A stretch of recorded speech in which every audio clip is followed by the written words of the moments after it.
Mas eu queria... Ontem o Gris falou. Nós vamos ouvir o Arana já com uma fala importante. Ontem o Gris falou sobre o Vitor. E eu queria saber de você, Cabidão, porque ele está sendo preparado.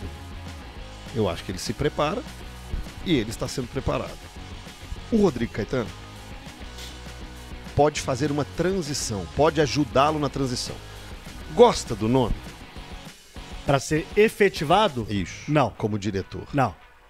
Vamos separar o ídolo do cargo. Não, né? Não, gente, não, né? É uma aposta. O Atlético é uma aposta e gente, assim, ser diretor de futebol, eu vejo o pessoal falando muito assim, mas ele conhece muito o clube e tal, tá, beleza, ele conhece muito o Atlético.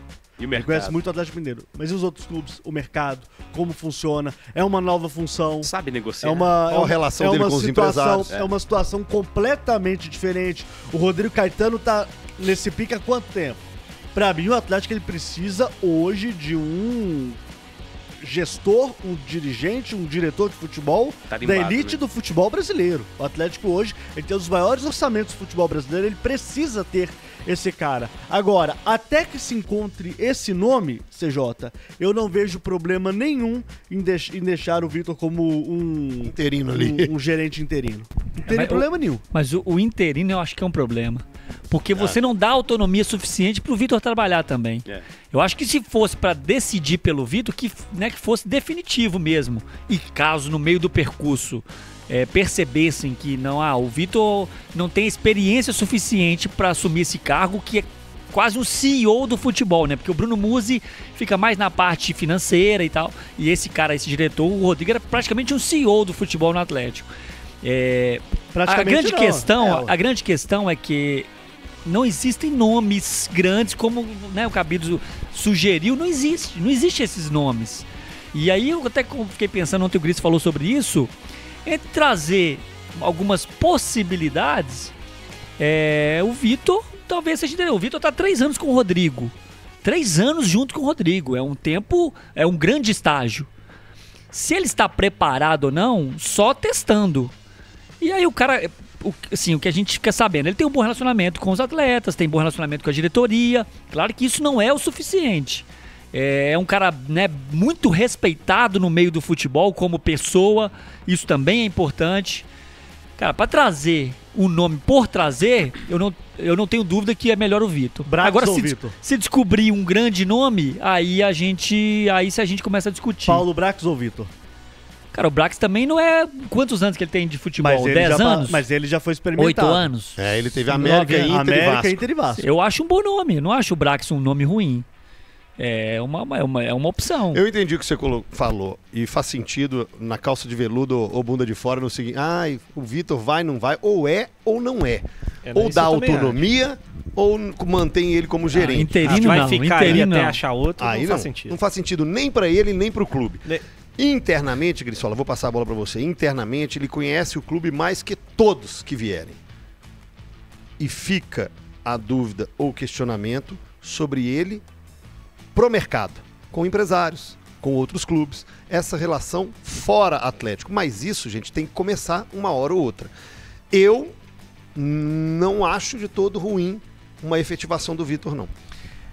Eu acho que é curioso, né, CJ? Algumas coisas não mudam no futebol, né? Pode se transformar em SAF e tudo mais. Isso serve para Atlético, serve para acho que 99% dos clubes, não só no Brasil. Fora do Brasil isso acontece também. Que é, muitas vezes, testar a temperatura, né? Que é o que o Atlético tá fazendo com o Vitor. Tá testando a temperatura, joga o nome dele aí em algum lugar. O Atlético ainda tem toda a ligação dos donos do clube com a Rádio Itatiaia, que a gente sabe. E que não vejo problema nisso, a princípio. Mas a gente já viu diversas vezes. Às vezes parte do clube, às vezes parte do empresário, às vezes parte de alguém que joga o nome para testar a temperatura. Isso acontece muito com o técnico, muito com o treinador. Às vezes o torcedor acha, houve a gente dando uma notícia aqui de que o clube tal tá pensando no técnico X. E de fato é uma informação e o técnico tá sendo pensado mesmo. Só que aí a rejeição é tão grande que o clube fala, não, de jeito nenhum, esse técnico nunca esteve nos planos. Mas às vezes foi alguém do clube mesmo que soltou pro cara pra testar a temperatura. Os clubes fazem muito isso. E acho que o Atlético tá fazendo isso com o Vitor. Porque, se a gente for olhar, é aquilo que o Cabito falou, e acho que ele tem razão de certa forma. Por um lado, é um grande ídolo do clube, grande ídolo, um dos grandes ídolos da história do clube, que já tem aí 3 anos numa função ligada à diretoria de futebol de alguma maneira, por mais que não seja o diretor de fato. E que, a princípio, a gente imagina que o torcedor vai olhar e vai ter apoio. Acho que é difícil alguém olhar e falar, pô, não dá pra ser o Vitor. Eu acho que a grande maioria da parcela da torcida apoia o Vitor. Mas, ao mesmo tempo, muita gente olha e fala, pô, é um dos maiores orçamentos do futebol brasileiro, é um clube que tá pensando em disputar tudo e que tá dando a primeira oportunidade para um diretor de futebol, que é um cargo muito importante. E aquilo que o Rafa falou é muito verdade. O Rodrigo Caetano é muito mais do que um diretor de futebol no Atlético. O Rodrigo Caetano é o cara que mais entende de futebol na diretoria do Atlético. Não que o Vitor não entenda de futebol, né? Mas é o cara que mais entende do mercado, do negócio, né? do business mesmo. Então, esse cargo hoje no Atlético ele tem uma importância muito grande, muito grande. Então eu acho que o Atlético está medindo a temperatura do Vitor, está testando. E se está testando é porque é uma possibilidade. E acho que o Vitor é uma possibilidade porque o mercado não está fácil. Ontem até o Andercinho trouxe a informação que o Leonardo não foi nem procurado. Mas é um nome que eu não acho que seja fácil de trazer. Os outros grandes nomes no mercado estão empregados, provavelmente. Ontem chegou a se falar também, confesso que eu não lembro quem foi, do diretor da base do Palmeiras, o JP Sampaio. Faz um trabalho ótimo na base do Palmeiras. Muito bom. Desde 2015. De excelência, trabalho de excelência. Disparado o melhor trabalho de base do Brasil Disparado. Hoje. Mas que nunca teve oportunidade também no futebol profissional. É bem diferente. Tudo é diferente. O São Paulo foi campeão ano passado com Rui Costa de diretor. Sim, que é um bom diretor. O Rui Costa teve uma passagem muito ruim no Atlético. Já esteve aqui. Teve uma passagem ruim no Atlético, mas teve bons momentos no Grêmio. Teve agora um bom momento no São Paulo. O Botafogo, que é SAF, o diretor é o Mazuco, que passou pelo Cruzeiro. Que chegou no Cruzeiro também muito jovem, que foi uma aposta do Cruzeiro, que também num período... É porque muitas vezes, aí entra um outro ponto que é muito importante também na questão do diretor de futebol em si. E às vezes isso é muito importante você ter um diretor grande, de peso, por isso. Muitas vezes a gente avalia o diretor de futebol, mas a gente não sabe o que está chegando para o diretor de futebol. A questão orçamentária do clube, qual que é a liberdade que o cara tem para tomar as decisões. Essa semana teve uma entrevista do Matos falando a respeito dos processos lá no Vasco, com a 777. E ele criticou, de certa forma, o processo, porque ele falou, muitos nomes eu levo, mas a decisão final nunca é minha. Às vezes os caras não aprovam. O processo é diferente. Bate e volta, e a torcida reclama de quem que não tá contratando? Do Matos, que é o cara que põe a cara a tapa. Então, por exemplo, você citou 2 exemplos, o Mazuco no Cruzeiro e o Rui Costa no Atlético. Foram 2 trabalhos, na teoria, ruins. Mas qual que era a condição financeira que eles tinham para trabalhar? O que o clube oferecia? Até onde eles podiam ir no mercado? Qual que era a liberdade que eles tinham para fazer escolhas e tomar decisões? Tudo isso vai impactar também. E às vezes você ter um diretor de peso é bom por causa disso. Porque o Rodrigo Caetano, por exemplo, é um cara que, se as coisas começam a fugir demais do que ele pensa, do que ele deseja, uma hora ele bate na mesa e fala, gente, então, pra mim assim não vai rolar não, eu vou embora. E aí vocês tocam aí do jeito que vocês estão querendo. E aí às vezes o clube recua e o cara tem uma liberdade um pouco maior pra trabalhar dentro dele. Às vezes quando você tem um cara que é muito novato, que não tem tanta experiência, às vezes ele é meio que engolido pelos processos do clube. Isso acontece também. Que é natural. Pode ser um problema, que é natural, um processo natural. Mas internamente, o Vitor é um grande escudo, é uma grande armadura. Aguentaria essas internamente, eu digo com a diretoria, com a comissão técnica e com os jogadores. Ele é um cara de ótimo relacionamento. E esses 3 anos acho que pesam. Gente, eu entendo demais quando o Cabido fala sobre grandes nomes, grandes pensamentos, grandes responsabilidades, porque o Atlético hoje está na prateleira lá em cima. Mas não é fácil, né, Cabidão? Mas não é fácil, mas também, gente, a gente tem que levar em consideração aqui o tempo de preparação também. Vocês estão batendo muito na tecla que ele trabalhou 3 anos com o Rodrigo Caetano. Para o Rodrigo Caetano ser o CEO do Atlético, ou diretor do Atlético, perdão, ele levou quanto tempo em outros clubes apanhando, aprendendo, entendendo do mercado. E aí eu fico muito com medo dessa história do ídolo, sabe?